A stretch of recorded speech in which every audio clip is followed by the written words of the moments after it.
Hey guys, this is my purple palette.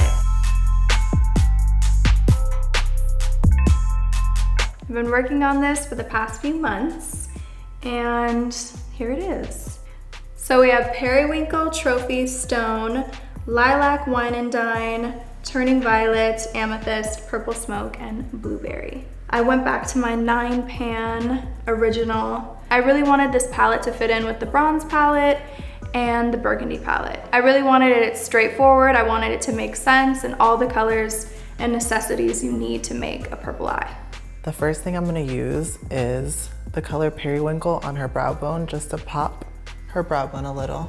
It's a soft shimmery pink with like little hints of lilac.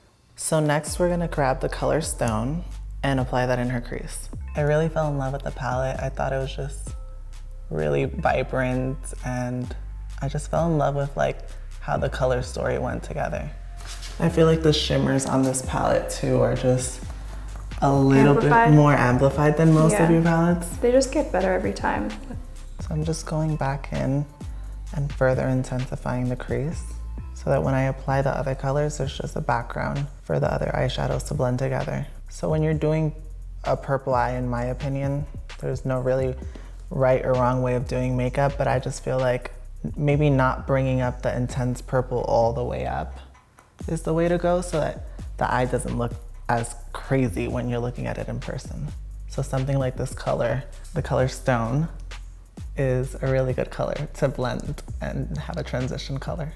So the next color I'm gonna be using is Turning Violet.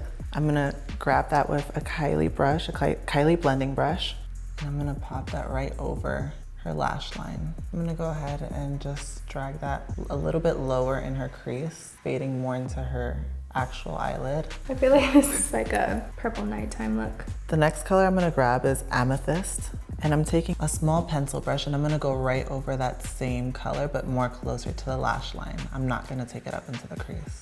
This has a really pretty, almost like grape sheen to it. It reflects like tones of a more blue undertone purple, which is really, really pretty. I'm just gonna buff it up as if it's going all over the lid, but I'm gonna leave a small transition towards the center of the lid, just so that I can apply something else there. Depending on the way you apply these pigments onto the eye, like these eyeshadows, the pigment of the eyeshadow will lay differently. So if I'm pressing the eyeshadow onto the eyelid, I see that a lot more of the payoff of the color will show up. If I swipe it, you'll get like a really nice dust of a sheen of the blue undertones that come out, which is really good to know for versatility. So I'm gonna go ahead and use the color Lilac.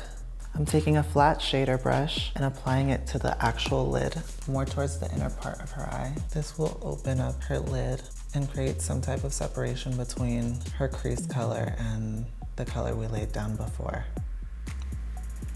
Weren't expecting that one, were you? No. My goodness. Kylie has a tendency of messing around with me like this, especially when I'm doing brows. Oh my goodness. Gotta keep you on your toes. So I'm gonna go back in with the color Amethyst and the same pencil brush I had and just merge both of the colors together. About blending here, you guys. Gorgeous, gorgeous. So I'm gonna be using the color Wine and Dine, and I'm gonna go back in with a blending brush through her crease. And this one's gonna kind of set the tone of like all the purple colors we've applied and just like kind of fuse them together at the very crease of her eye. The colors really do work well together. You could either create a daytime look or a nighttime look, like it's very usable. So the next color I'm gonna grab is the color Blueberry. I'm taking that on a flat angled brush and I'm gonna go on her lash line. This is a really interesting color. I love this color. And it is, I was just gonna say, it's so pretty. It's funny because as I'm applying it over the purple, like I thought it was gonna read super blue, but it just blends so nicely. It's almost like, I don't know, it really works. And I think it has a lot to do with the blue reflective colors inside the purples. Kylie decided to make all her colors like super cool tone instead of like really, really warm. And I think, again, this color just works really, really well with it. It's a nice like color to smoke out the purples. We're using it as like a thin line to like define her eye shape. I'm gonna go back in with the brush that I had before to blend out the purples, like my small little pointer brush. I'm just gonna like flick it at the end. When you're creating your palettes, like what are you thinking about the most when you're creating this? Like what do you want? Honestly, palettes are so hard and there's so much that goes into it. You know, I feel like everyone is super focused on how shadows swatch. Okay. And they're forgetting how it performs on the eye. Right. And it's also just doing the scheme of the colors. Yeah. In the actual palette. Those colors could be mixed around in the palette and totally not make sense. Palettes are definitely a challenge. I'm learning each time and I'm excited about the purple palette because now it's a part of like the family, the bronze, burgundy, purple, and I eventually want to do a lot more. What else do you guys think I should do? So for the bottom eyeshadow, I'm gonna go in with Stone.